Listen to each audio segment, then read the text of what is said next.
Ôtez pas tous, bien-aimés frères et sœurs. Monsieur Zelensky a reçu ses 4 vérités à Paris. Emmanuel Macron était troublé parce que ce qu'il attendait de Donald Trump, il n'a pas eu. Donald Trump est resté carré dans sa position de régler ce problème. Donald Trump, en fait, veut évacuer le problème de l'Ukraine pour se concentrer sur le Moyen-Orient et l'Asie-Pacifique. Parce que Donald Trump a compris que dans ce domaine-là, dans ce secteur-là, il a perdu. L'Amérique a perdu la guerre. Parce que l'échec de l'Ukraine, c'est en fait l'échec de l'OTAN. C'est l'échec, et l'échec de l'OTAN, c'est l'échec des États-Unis d'Amérique. Et Donald Trump est plus réaliste de ce côté. Il sait que ça ne sert à rien de déverser des milliards qui vont dans un tonneau de Danaël. Ah oui. Alors, Donald Trump dit quoi? Il dit à Zelensky, il faut négocier. Il faut t'asseoir sur la table de négociation et puis régler cette affaire le plus rapidement possible. Peut-être même avant que je ne vienne au pouvoir. Zelensky pose des conditions. En fait, une condition essentielle. Zelensky dit à Donald Trump, moi, je veux négocier, oui, mais pas à n'importe quel prix. Oh, ok. Je suis prêt à libérer, à laisser abandonner la Crimée. Bon, ce n'est même pas qu'il est prêt, il ne peut pas récupérer la Crimée. Je suis prêt aussi à abandonner le Donbass. Ce n'est même pas prêt qu'il soit prêt à abandonner, mais qu'il ne peut pas récupérer. Il dit, on va parler de ça dans 10 ans, 15 ans. Bon, ce que les Russes, bien entendu, ne peuvent pas accepter. Bref, Zelensky dit à Donald Trump que je veux négocier à une condition. Soit vous me faites rentrer dans l'OTAN, soit ma sécurité doit être garantie par les soldats de l'OTAN sur le sol ukrainien, la partie que nous contrôlons. Ça dit que c'est incroyable. Ce Zelensky-là, c'est une mule. Vous voyez, il n'a rien compris, il est tellement nul, et tellement idiot. Bon, si ses amis, ce sont des gens comme les Macron, ceux qui les Macron le conseillent et tout machin, bon, ben, ne vous attendez pas hein, à avoir quelqu'un qui est un peu plus intelligent. Si c'est Macron qui va conseiller Zelensky, ben, c'est normal qu'il puisse être bête comme ça. Parce que entre entrer dans l'OTAN et voir les soldats de l'OTAN sur votre sol, quelle est la différence? Non, écoutez, quelle est la différence? En fait, Zelensky croit qu'il peut contourner l'article 5 de l'OTAN avec des petits jeux comme ça là.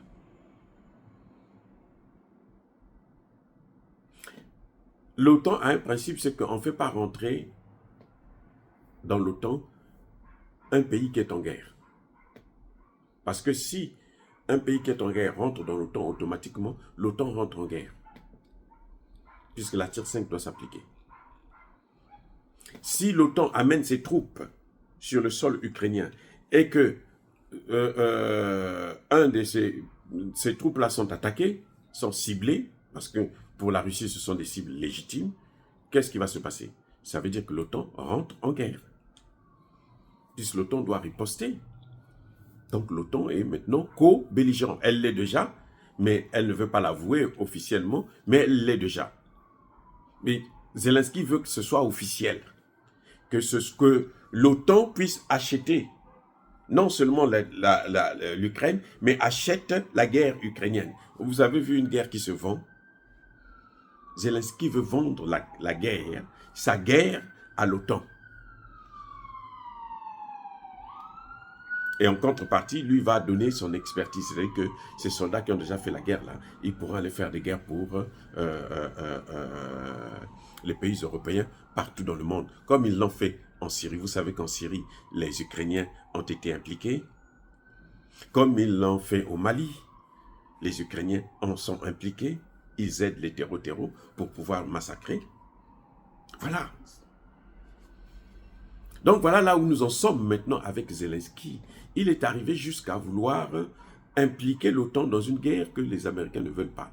Or, ce que Zelensky n'a pas compris, c'est que Donald Trump ne le fait pas parce qu'il ne veut pas, parce qu'il veut la victoire de la Russie. Non. Non, non, non. Donald Trump est seulement réaliste. Il sait que la Russie a gagné cette guerre. Donc moi, je veux gagner ailleurs, notamment en Syrie.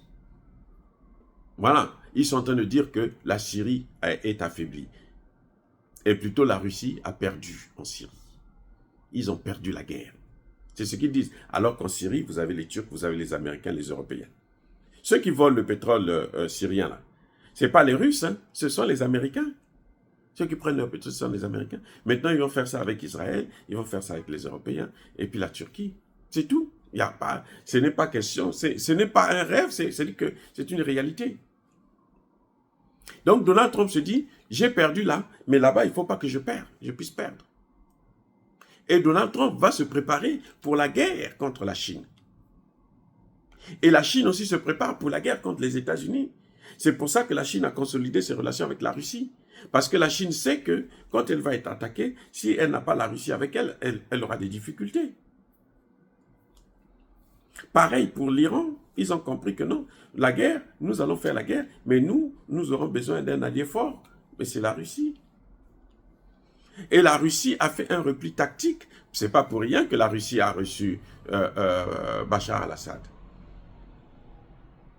Si les Russes ne sont pas allés le chercher, il serait déjà assassiné. Au moment où nous parlons là, sa tête serait déjà enterrée. Donc, en fait, Zelensky ne comprend pas la géopolitique mondiale. Zelensky n'a rien dans la tête. Zelensky pense que la guerre, on l'a fait pour faire plaisir aux gens, non, on fait la guerre pour ses intérêts, pour protéger ses intérêts. Les intérêts américains en Ukraine sont perdus. Ils ont tout perdu là. Donc, ils ne veulent pas perdre aussi au Moyen-Orient et dans le Pacifique. Le Pacifique, ça n'a pas encore commencé, mais ça va venir. Ils ont voulu faire ça aussi entre la Corée du Nord et la Corée du Sud. Ils ont voulu déclencher. Mais ils ont compris que la Corée du Nord là, va écraser la Corée du Sud. Et les Américains payeront le prix fort puisqu'ils ont des bases militaires là-bas. Ils ont tout de suite compris. Donc, ils se disent qu'il nous faut plus de temps pour se préparer. Entre-temps, ils ont gagné en Russie et plutôt en Syrie. Mais ce n'est pas fini. Ce n'est que le début du commencement. C'est une partie remise en cause. Parce que ceux qui sont là, vous croyez qu'ils vont accepter qu'on leur pille leur pays comme ça? Il y aura forcément une guerre civile parce que c'est là qu'eux, ils volent. Mais à un moment donné, ils sauront, même si Israël les a soutenus, Israël a félicité la chute de Bachar, mais à un moment donné, ils vont ouvrir les yeux. C'est ça, c'est pour ça que vous voyez que les Américains sont en train actuellement de détruire toutes les armes lourdes de la Syrie. Au moment où je suis en train de vous parler là, il y en a presque plus, ils ont déjà tout massacré, Américains et Israéliens. C'est pour affaiblir la Russie encore plus, pour que ceux-là ne puissent pas avoir des moyens de faire la guerre contre Israël et de s'opposer à l'avancée des Américains dans le Moyen-Orient. Et Zelensky veut se mettre au même pied d'égalité que non. L'intérêt de l'Ukraine, en Ukraine, là, c'est fini. Les Américains n'ont plus d'intérêt. C'est fini. Ils ont tout perdu. Et c'est pour ça que la Russie n'a pas voulu renforcer la guerre. Parce que c'était un front, c'est une guerre nous sommes dans la guerre mondiale. Donc on essaie de faire en sorte que la Russie puisse avoir des soldats partout pour qu'eux puissent continuer en Ukraine. Si la Russie s'était opposée, là, vous alliez voir qu'en Ukraine, là, ils allaient donner encore l'autorisation à l'Ukraine, il faut aller. Or, la Russie aussi a envie de terminer avec l'Ukraine pour s'attaquer à d'autres dossiers. C'est ce qui va se faire maintenant. Soyez bénis, abondamment bénis par le Dieu de Kémite et par nos ancêtres évangélisés. Monsieur Zelensky s'est fait encore avoir, il croyait avoir, et Macron a été une fois de plus humilié à l'Élysée, sur son territoire, dans son palais. Soyez bénis par le Dieu de Kémite et par nos ancêtres évangélisés. Vive l'Afrique éternelle, j'ai dit et j'assume.